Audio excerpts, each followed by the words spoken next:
Now, Dave Bratt beat out Eric Cantor in a recent primary, and of course, everyone has their theories about why that happened. The Democrats are, of course, saying that the Tea Party swooped in to loft him to victory. That's not true, of course. David Wasserman, an analyst at the Nonpartisan Political Report, said of Cantor's loss, quote, part of this plays into his religion. You can't ignore that elephant in the room. Fascinating. All right. Cantor is Jewish, but I'm not exactly buying that. Others say it was his stance on immigration, which may have actually played some role, perhaps even a significant role.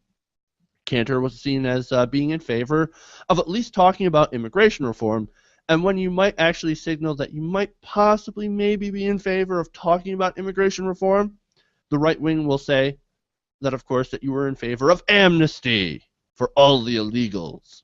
And, of course, that's a pretty big talking point. Still others say that it was the money, which isn't true. Cantor outspent Bratt 20-1. The GOP establishment was firmly on the side of Eric Cantor, while Eric Erickson, Laura Ingraham, Mark Levin, and Ann Coulter had endorsed Bratt. So that's really kind of the team of asshole all-stars that were on his side. But what isn't being reported by the corporate media is a story covered by journalist Brad Friedman, who's a friend of the show. Now, before I get into what he had to say, I wanted to point out how the polls were way, way off. Cantor's polling guy, John McLaughlin, and his group forecasted a 34-point win for Eric Cantor. Landslide. I wonder who else predicted a landslide and was way off. Anyway. Now, Brad kind of breaks this down as a question of voting integrity. He writes, the results from 9 different counties and 1 city that make up the impossibly gerrymandered 7th district, which Cantor helped carve out for himself, are all based on the numbers reported by the oft-failed, easily manipulated computer tabulators from the alphabet soup of different types of electronic voting and tabulation systems used in each of the separate jurisdictions that comprise the district. Now, he's not saying that anyone specifically tampered with these devices, but just that the results can't be verified. Continues. All the voting systems used in VA07 have been found by computer scientists and e-voting experts to be vulnerable to error, malfunction, and malfeasance. And whether it's a paper-based system or a 100% unverifiable touchscreen system, each one uses a computerized central tabulator to total up all the numbers from the vulnerable memory cards deployed in the systems at each of the various precincts in the jurisdiction.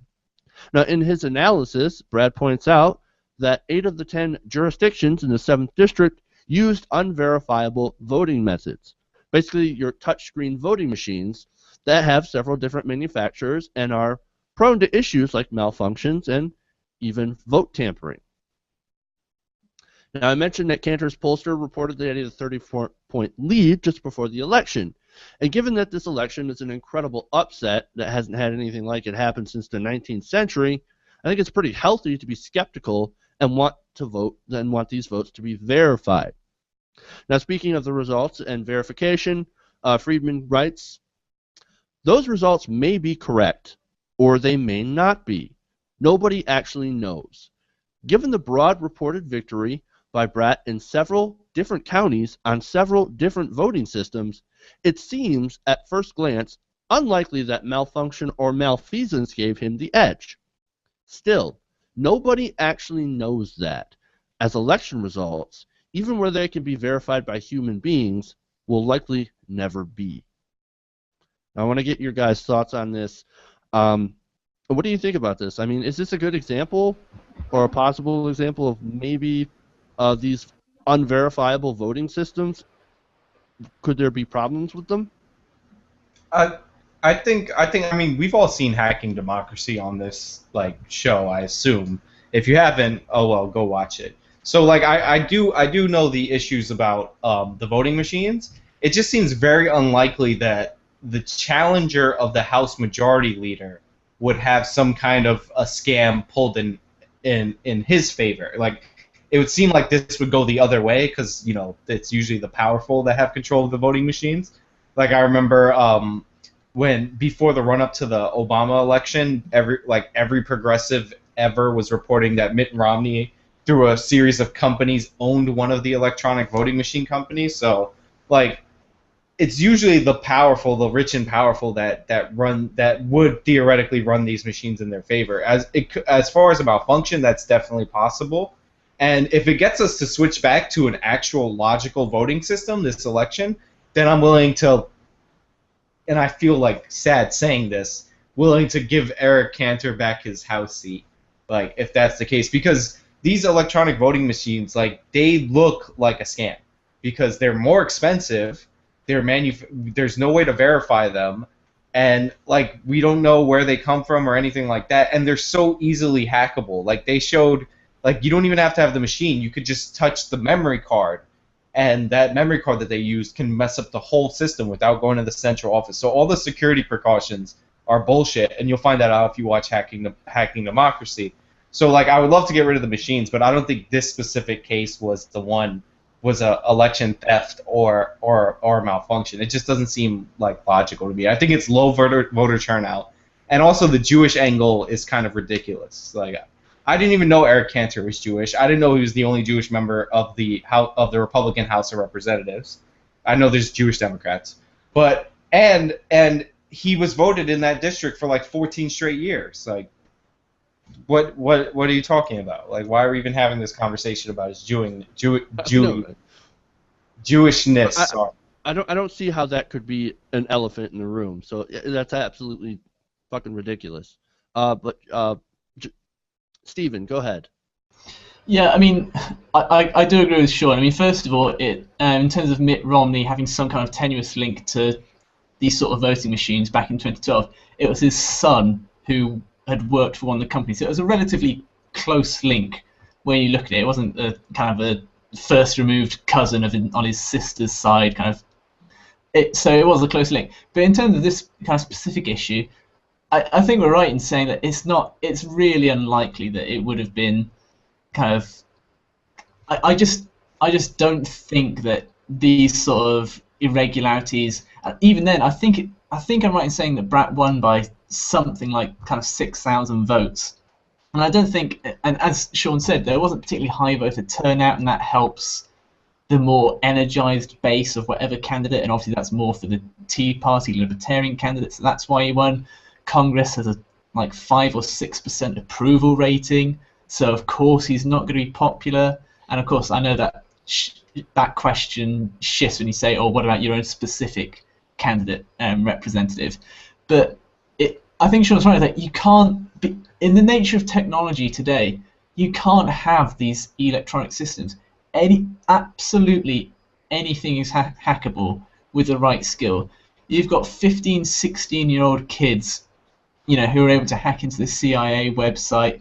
There was an 18-year-old German student who found a security bug in TweetDeck, which is a kind of quite a large piece of software for Twitter, and he basically kind of completely corrupted all of TweetDeck for a couple of hours. He was like an 18-year-old German university student. So of course there's going to be more skilled technicians. There's going to be professional hackers out there who can get into these machines. If you carry a powerful magnet, I imagine you could maybe wipe a memory card or something. What's wrong with a bit of kind of pen and paper? Like, okay, people could be locked into a courthouse late at night during accounting and fill out all the things, but it's so much harder, I think, to counterfeit paper ballots. And I know people on the right wing will be saying, "Oh, but voter fraud, there's so much voter fraud."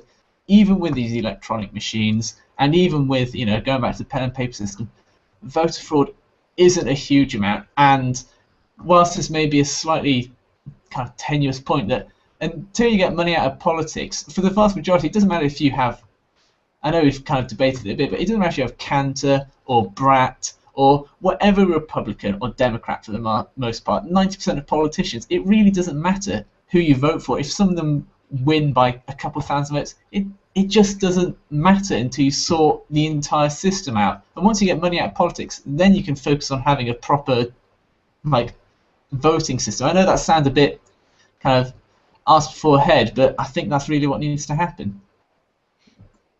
All right, Jordan.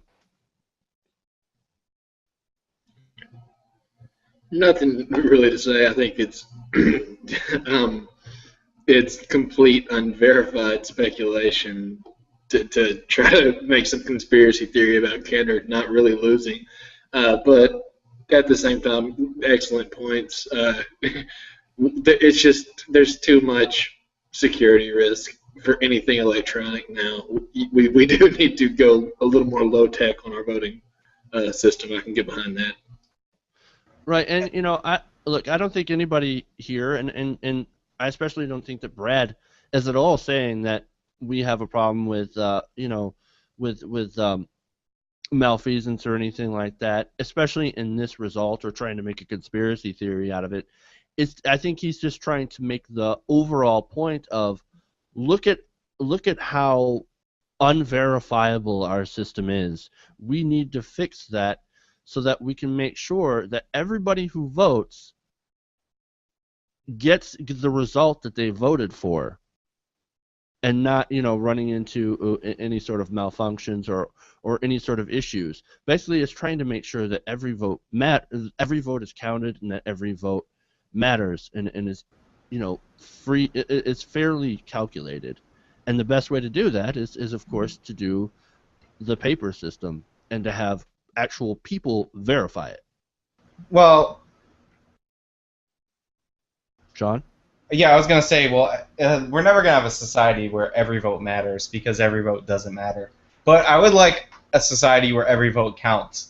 And we're not, like, to be clear, I'm not anti-technology in an election system, but you need a paper, tangible, physical record to double check against. Like, the way these systems work is you vote electronically, and then they print out one receipt, and that's it. Like, you need the actual paper ballots. You can feed them into a machine as long as you have the record of the ballots. Like, it's not that difficult, and we don't have that in a lot of places in this country. Some places have fought and beaten back the voting machines, but like we need to have that. And I like Brad and everything, bradblog.com. So if that's the right website. But yeah, so he should come back on the show. We're not saying that he's bad, but it's good points, even though I don't agree it impacted this election. But no, it's. I think this was a good opportunity to at least point out, since it is such a blowout that has made such national news, to use this as a way to start a conversation, like, hey, this is in the news. By the way, did you know that all these votes are unverified, and this is why? So this is a conversation that he has hoped to start, not a conversation about conspiracy theories and what if he didn't win. That's not the question that he asks in his article. The question that he asks is how many of these are actually verified, and what are we doing about these systems? That's the question, and that's the conversation that I think he intended for us to have when he wrote this article, or for America to have. How much can we trust our voting machines to do their job properly? And I don't think that we can trust our voting machines really at all. So if anybody wants to check out the article, it's linked in the description of this video, and it'll also be put up on the description for the YouTube video. So check out that article. It's very, very long. It's very expansive. I was only able to touch on a little bit due to time constraints and everything, but it's worth a read.